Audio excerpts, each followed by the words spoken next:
எல்லாரும் எப்படி இருக்கீங்க? வணக்கம். சாரி, எல்லாரும் எப்படி இருக்கீங்க? சாரி, கொஞ்சம் லேட் ஆயிடுச்சு.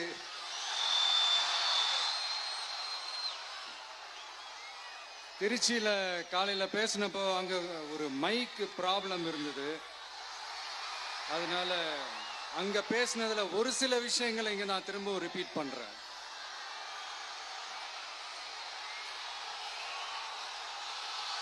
அந்த காலத்துல போருக்கு போறதுக்கு முன்னாடி போர்ல ஜெயிக்கிறதுக்காக குலதெய்வம் கோயிலுக்கு போய் சாமியை கும்பிட்டு தான் போருக்கு போவாங்களாம். அந்த மாதிரி அடுத்த வருஷம் நடக்க போற ஜனநாயக போருக்கு தயாராகிறதுக்கு முன்னாடி நம்ம மக்களை அதாங்க உங்க எல்லாரையும் பார்த்துட்டு போலான்னு வந்திருக்கிறேன்.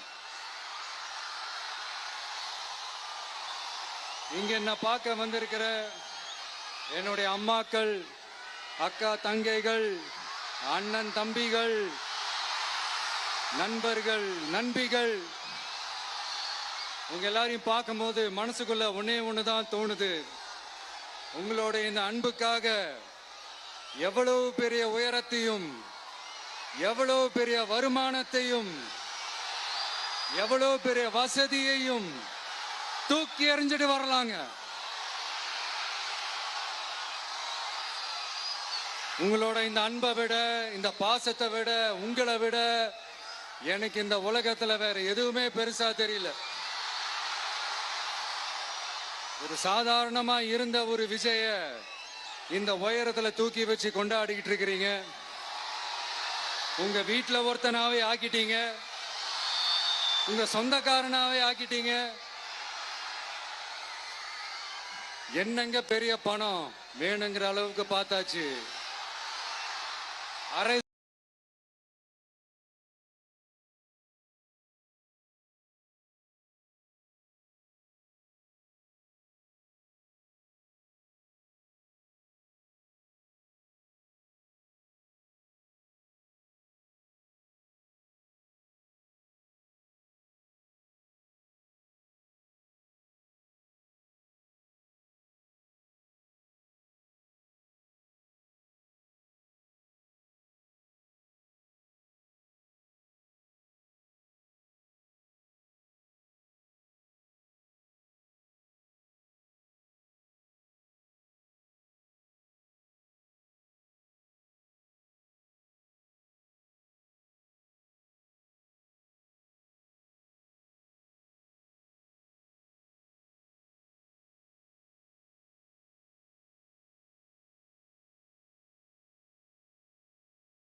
அடுத்து டீலிமிட்டேஷன், பார்லிமெண்ட் தொகுதிகள் மறுசீராய்வு, நம்ம சவுத் இந்தியாவை விட நார்த் இந்தியாவுக்கு அதிகமான பார்லிமெண்ட் தொகுதிகள் கிடைக்கிற மாதிரி ஒரு மோசடி வேலையை ஒன்று செஞ்சுக்கிட்டு இருக்கிறாங்க. இதைத்தான் டிவிகே முதலையே எதிர்த்தோம், இப்பவும் எதிர்க்கிறோம், இனிமேலும் எதிர்ப்போம். அதனால இந்த SIR, one nation one election, delimitation இதெல்லாம் எதிர்கட்சிகளை அழிக்கிறதுக்காக ரொம்ப ரொம்ப முக்கியமா நம்ம சவுத் இந்தியாவோட அந்த பவரை குறைக்கிறதுக்காக செய்யப்படுற ஒரு மோசடி வேலைகள். இது ஒட்டுமொத்த இந்தியாவுக்கும் பாஜக அரசு செய்யற ஒரு துரோகம். சரி, பாஜக அரசு தான் நமக்கு துரோகம் செய்யறாங்கன்னு பார்த்தா இங்க திமுக அரசு நம்மள நம்ப வச்சு ஏமாத்திக்கிட்டு இருக்கிறாங்க.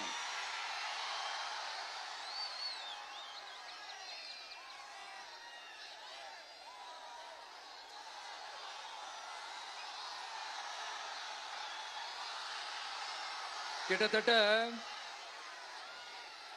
நானு நீங்க எல்லாருமா சேர்ந்து தான் இவங்க நல்லது செய்வாங்கன்னு நினைச்சு தேர்ந்தெடுத்தோம். ஆனா நீங்க பாத்தீங்கன்னா, thank you, I love you, thank you thank you thank you. நீங்க பாத்தீங்கன்னா ஒரு 505 தேர்தல் வாக்குறுதிகளை நமக்கு தமிழ்நாட்டு மக்களுக்கு கொடுத்தாங்க. அதுல எத்தனை வாக்குறுதிகளை இந்த திமுக கவர்மெண்ட் நிறைவேற்றிருக்கு? முக்காவாசி வாக்குறுதிகளை கூட நிறைவேற்றாம எல்லாத்தையும் நிறைவேற்றிட்டோம் இப்படி கொஞ்சம் கூட மனசாட்சியே இல்லாம இப்படி கதை விடுறீங்களே மைடியர். வேணாம் வேணாம் வேணாம் வேணாம். உங்களுக்கு தான் ஆசையா பாசமா கூப்பிட்டா பிடிக்க மாட்டேங்குது. இப்படி கதை விடுறீங்களே மை டியர் சிஎம் சார்.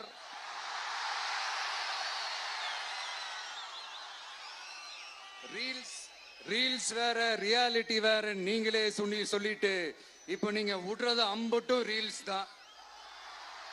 அதுல எல்லாம் பாதியில அருந்தும் போயிடுச்சு. அப்படி அருந்து போன ரீல்ஸ் எல்லாம் கொஞ்சம் என்னன்னு பாப்போமா? கேஸ் சிலிண்டருக்கு மானியமா 100 ரூபாய் தரேன்னு சொன்னீங்களே, தந்தீங்களா? 1000 ரூபாய் ஒருத்தர் விடாம எல்லா பெண்களுக்கும் தருவேன்னு சொன்னீங்களே, தந்தீங்களா? டீசல் விலையில மீதி இருக்கிற 3 ரூபாய் குறைப்பேன்னு சொன்னீங்களே, குறைச்சிங்களா? நீட்டு தேர்வை ரத்து செய்வோம்னு சொன்னீங்களே, ரத்து செஞ்சீங்களா? கல்வி கடனை ரத்து செய்வோம்னு சொன்னீங்களே, ரத்து செஞ்சீங்களா? வருஷத்துக்கு 10 லட்சம் பட்டதாரிகளுக்கு வேலை தருவேன்னு சொன்ன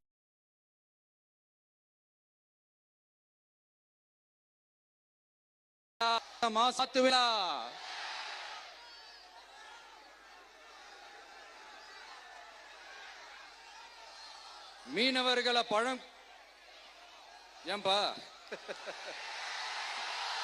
மீனவர்களை பழங்குடியின பட்டியல சேர்ப்போம்னு சொன்னீங்களே, சேர்த்தீங்களா? மீனவர்களுக்கு 2 லட்சம் வீடுகள் கட்டித்தரப்படும் சொன்னீங்களே, கட்டி தந்தீங்களா? அனைத்து மீனவ கிராமங்களிலும் மீன் உலர்த்தும் தளம் அமைக்கப்படும் சொன்னீங்களே, அமைச்சு கொடுத்தீங்களா? நெசவாளர்களுக்கு கூட்டுறவு சங்கத்துல கொடுக்க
வரப்போறது இல்ல. ஏன்னா இருந்தாதானே. அதனால நான் உங்களை கேட்கிறேன், செய்வோம் செய்வோம் செய்வோம் செய்வோம்னு சொன்னாங்களே, செஞ்சாங்களா? சத்தமா சத்தமா? மை டியர், வேணாம் வேணாம் வேணாம். அப்படி கூப்பிட்டா, ஆசையா பாசமா கூப்பிட்டா அவங்களுக்கு பிடிக்க மாட்டேங்குது. அதனால கேக்குதா மை டியர் சிஎம் சார்? அவங்க பண்றது துரோகம்னா நீங்க பண்றது நம்பிக்கை மோசடி.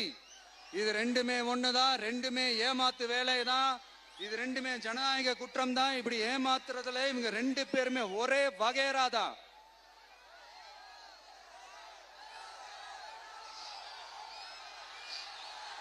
முந்தானியத்து வரைக்கும் ஒன்றிய பிரதமர், இப்ப இந்திய பிரதமர். இப்படி மாத்தி மாத்தி பிளேட்டை மாத்தி மாத்தி பேசுறதுல நம்ம சிஎம் சார் ரொம்ப பிரில்லியன்ட்.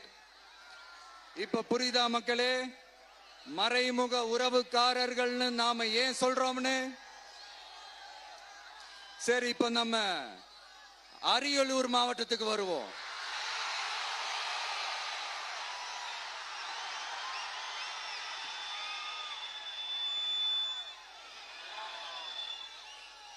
தமிழகத்தோட வறட்சியான மாவட்டங்கள முதல் வரிசையில காலங்காலமா இருக்கிற மாவட்டம் தான் நம்ம அரியலூர் மாவட்டம். சிமெண்ட் உற்பத்தியும் முந்திரி உற்பத்தியும் நடக்குது, பட்டாசு தொழிலும் கொஞ்சம் நடக்குது. ஆனா இங்க இருக்கிற இந்த தொழிலையாவது மேம்படுத்தலாம்னு இந்த கவர்மெண்ட் ஏதாவது யோசிக்குதான்னு கேட்டா ஜீரோ தான். சிமெண்ட் ஆலைகளால ஏற்படுற மாசுபாட்டுல இருந்து மக்களை பாதுகாக்க என்ன நடவடிக்கை எடுக்கப்பட்டிருக்குன்னு தெரியல. யுனெஸ்கோவோட உலக மரபு சின்னமாக அறிவிக்கப்பட்ட கங்கை கொண்ட சோழபுரம் கோயிலை முறையாக பராமரிக்கணும். ஜெயங்கொண்டத்தில் ராஜேந்திர சோழனுக்கு மணிமண்டபம் அமைக்கலையே ஏன்?